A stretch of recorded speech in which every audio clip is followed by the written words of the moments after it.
There are signs so small, so quiet that they almost go unnoticed, but they might be the body's final message before entering the last year of life. Have you noticed that your loved one hasn't been eating well lately? Maybe they're sleeping more, or they just don't seem interested in things that used to bring them joy. Is it simply age catching up with femur? Could there be something deeper going on? And if you knew your time with them was no longer measured in years, but in months or even weeks, what would you do differently today? I'm Dr. Sarah Bennett. After more than 20 years working in elder care, I've seen countless families go through the final chapter of their loved one's life, often filled with regret and heartbreak. Not because they didn't love them, but because they missed the early signs. Quiet, subtle signs that actually speak loudly if you're paying attention.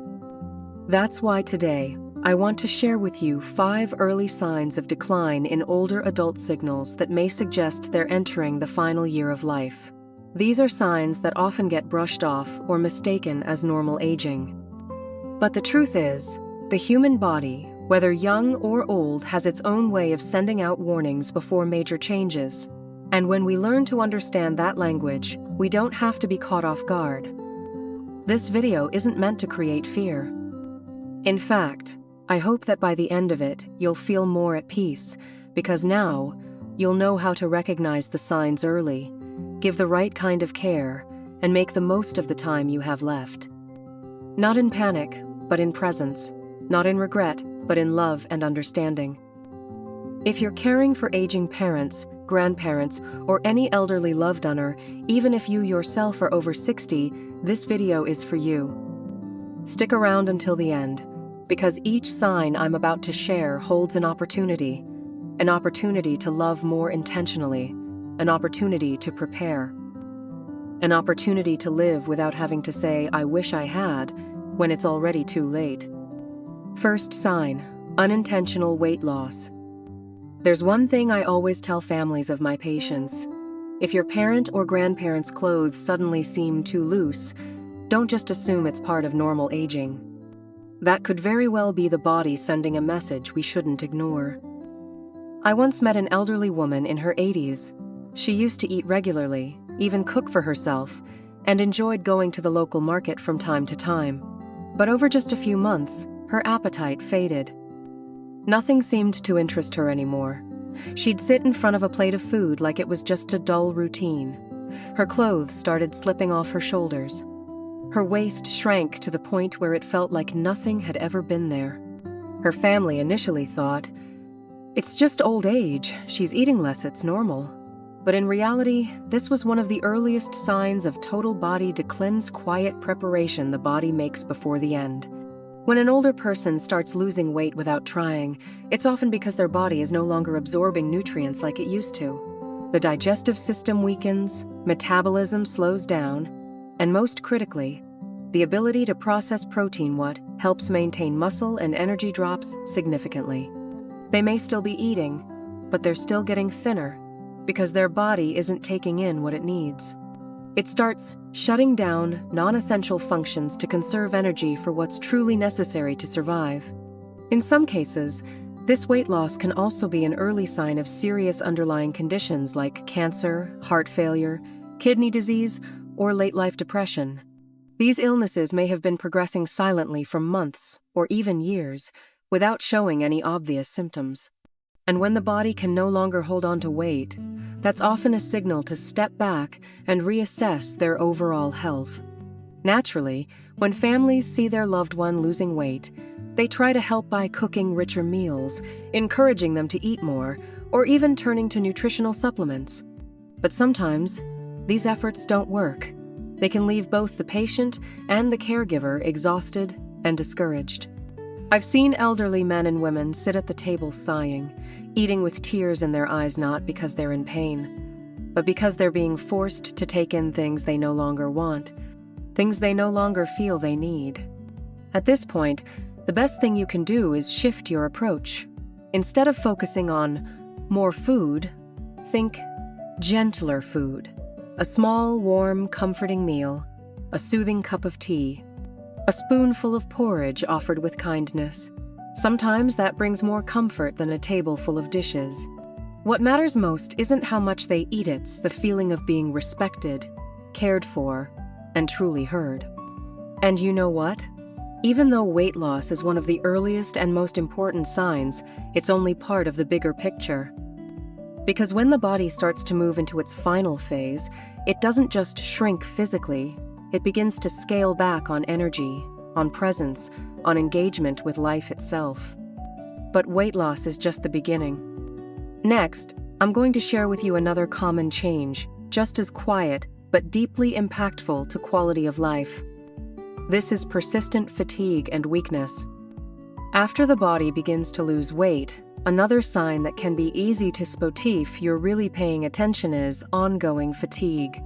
A kind of tiredness that isn't normal, that doesn't go away with sleep or rest. I remember an elderly gentleman named Walter. He was over 85 and used to be incredibly active. He'd wake up early every day, walk around the neighborhood, tend his garden, read the paper, and chat with neighbors. But within just a few months, he stopped eating breakfast, slept later, and started napping more during the day. At first, his family thought he was just sleeping more because it was cold out. But gradually, Walter stopped getting out of bed in the mornings. He didn't want to get dressed or even stand up to pour a glass of water. He began saying, "I just want to lie here today." This wasn't regular tiredness anymore. It was a deep exhaustion from within, a sign that the body was shifting into a new phase, conserving life energy. When the body enters the final stage of life, it no longer prioritizes activity, movement, or daily routines. The heart pumps weaker, blood circulates slower, and muscles don't get nourished like they used to. So even something small like walking across the room, changing clothes, or sitting up can become a real challenge. Many family members get worried and start encouraging, "Come on, get up and take a walk," or "Try to move a little, it'll make you feel better." But what I want you to understand is this: when they say, "I'm tired," they mean it. Their bodies are truly weakening, not out of laziness, but because every bit of energy is being saved. Prolonged fatigue also takes a toll mentally. People who used to be cheerful and engaged become quieter. They may avoid phone calls or even decline to see their grandchildren. Families often don't understand, thinking their loved one is upset or losing interest in life. But the truth is, they just don't have the strength to keep up the same interactions. Even a simple conversation can take too much energy. So instead of pushing, choose to be gently present. Maybe just sit beside them and hold their hand in silence. Play some music. Look out the window together. Rest isn't giving up, it's how the body prepares to transition peacefully. Create a space that allows true rest. A soft bed, comfortable lighting, a quiet room. Let them be tired without explanations, without needing to pretend they feel stronger than they do. And when fatigue becomes part of daily life, another change quietly begins to unfold that affects everyone deeply. Memory starts to fade, and your loved one begins to withdraw from the world in invisible ways. As the body grows weaker, memory starts to shift too. I'll share one of the most subtle but haunting signs: memory loss and social withdrawal, something many families don't recognize until it's far along. After persistent fatigue sets in, the next thing that often happens, and that tends to confuse and sadden families most, is the change in memory and communication. I once met a woman named Clara, 78 years old. She always remembered every grandchild's name and told vivid stories from her youth. But in just a few months, she started mixing up her son's name with her grandson's, missing doctor's appointments, and asking the same question 3 or 4 times in a morning. She stopped calling friends. When guests visited, she sat quietly, smiling politely, but her eyes no longer recognized anyone clearly. This isn't typical forgetfulness. It's a sign that the brain, just like other organs, is being affected by overall decline. When blood flow to the brain decreases, when oxygen isn't delivered regularly, the brain slowly loses its ability to process information, store memories, and regulate emotions. And what's important to know is, This doesn't happen suddenly. It starts small, confusing dates, forgetting breakfast, or not remembering why they walked into a room. But over time, it grows more frequent. There may be moments of clarity, sharp conversation followed by complete disorientation. Many people think their loved one is pretending, ignoring them, or not trying. But the truth is, they can't control it. Their brain is slowing down bit by bit and they have no way to stop it. Alongside memory issues, elderly people often begin to pull away socially. They may no longer enjoy chatting, may skip family gatherings, and sometimes just want to sit in silence. This doesn't mean they're angry or sad. It means their nervous system simply can't handle too much stimulation. Loud noises become overwhelming. Long conversations confuse them. Even eye contact can feel like too much. So, when someone who used to be lively becomes quiet, forgetful, withdrawn, what they need isn't reminders or correction. What they truly need is acceptance, your presence, your patience when they repeat something, your gentle eyes, your familiar hand to hold, your soft voice reminding them they're still loved, even if their memory fades. Because memory may fade, but the feeling of being loved can remain. And sometimes, a peaceful minute spent beside a loved one with no words, no questions can be the most powerful gift in their final days. And as memory starts to crack, the immune system, the body's shield, also begins to weaken. Next, I want to share with you a fourth sign, often overlooked but incredibly important. Frequent infections and slow recovery. When memory starts fading and your loved one begins retreating into their own quiet world, the body, as a whole system, starts to show clearer signs of decline. One of those signs is becoming more prone to infections and taking much longer to heal. Have you noticed a small scratch on the leg that takes over a week to dry? Or a mild cough that lingers for weeks, even with syrups and antibiotics? Or maybe a urinary infection that clears up but returns within days? These things might be trivial in younger people, but in the elderly, especially those nearing the last year of life, they're not minor at all.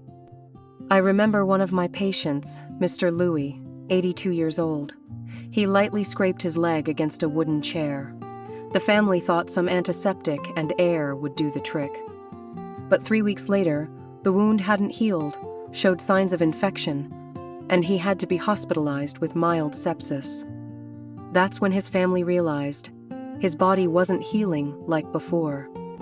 When the body weakens, the immune system or protective armor against bacteria and viruses starts to fall apart.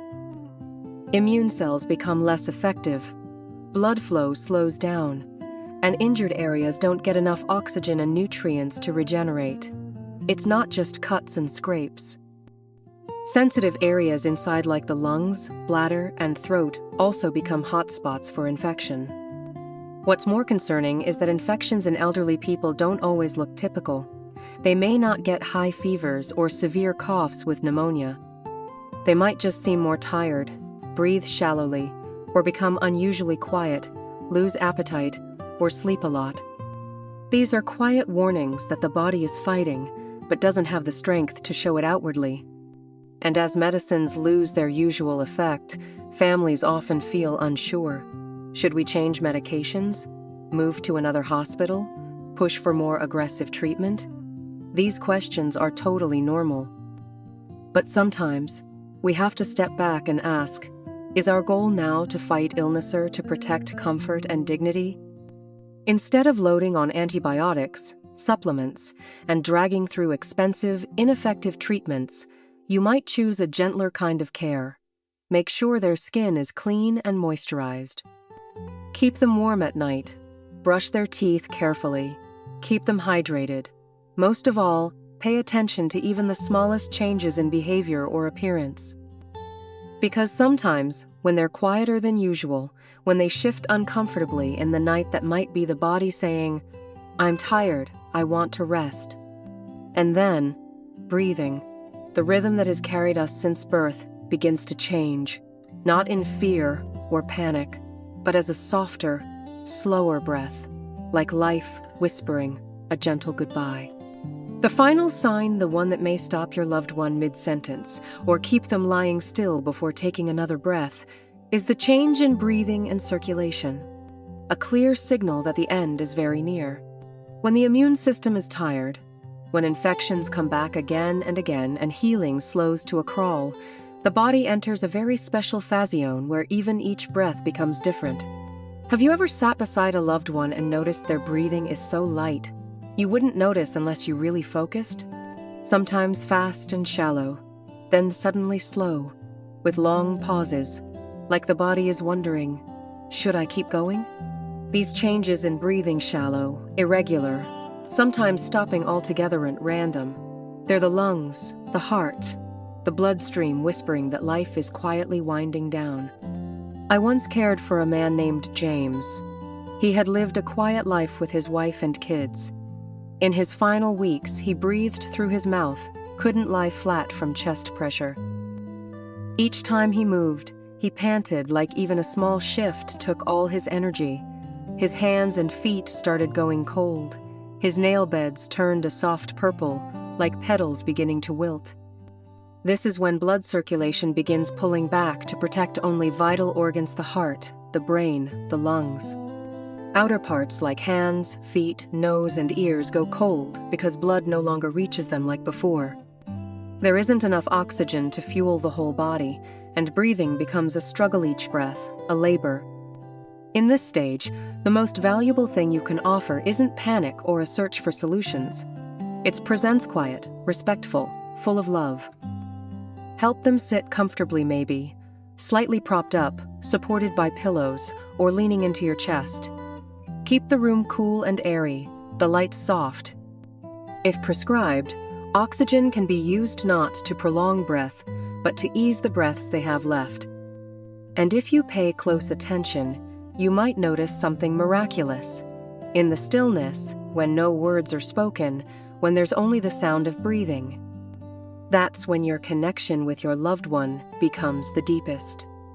To sum up, the 5 signs I've just shared: unintentional weight loss, persistent fatigue, memory loss and withdrawal, frequent infections, and changes in breath and circulation are not things to fear. They are opportunities. Opportunities to prepare. Opportunities to understand. And opportunities to be fully present in the final days of a life well lived. Because when you recognize them, fear gives way to calm, panic gives way to love, and there's still time for what truly matters. Dear friend, if you're still here with me, listening to this moment, I want you to know, you're doing the right thing. Recognizing end-of-life signs is never easy. We always hope our loved one will bounce back, that there's more time, one more meal together, one more laugh. But when you understand that their body is entering a new phase, then emotional, mental, and loving preparation becomes the most priceless gift you can give. Let's remember what we've shared in this video. Unintentional weight loss, the first sign that the body is no longer absorbing life as it once did. Ongoing fatigue as life energy slowly pulls back and every effort feels heavier. Changes in memory and behavior as the mind begins to gently close its door. Recurring infections and delayed recovery, the immune system's quiet message that it's growing weaker. And finally, the fragile breath, the cooling circulation as life prepares to end in the most natural, tender way. All of this, if you catch it, if you listen, won't be something that frightens you. Instead, it becomes a chance to hold your loved one longer, to look into their eyes more deeply, and to say the words we always put off for someday. Because sometimes, your gentle touch is the warmest goodbye of all. And if you're on this journey right now, you are not alone. So many families have walked it, and they remember those final moments not for the sadness, but for a love deeper than they've ever known. Thank you for spending this time with me. If this video helped you feel more grounded, more peaceful, or simply seen, leave a comment below. I'm always listening. And if you want to keep receiving gentle, heartfelt messages about aging and end-of-life care, please like, subscribe, and share this video with someone who needs to hear it. I'm Dr. Sarah Bennett, Wishing you and your loved ones peace and meaning at every stage of life.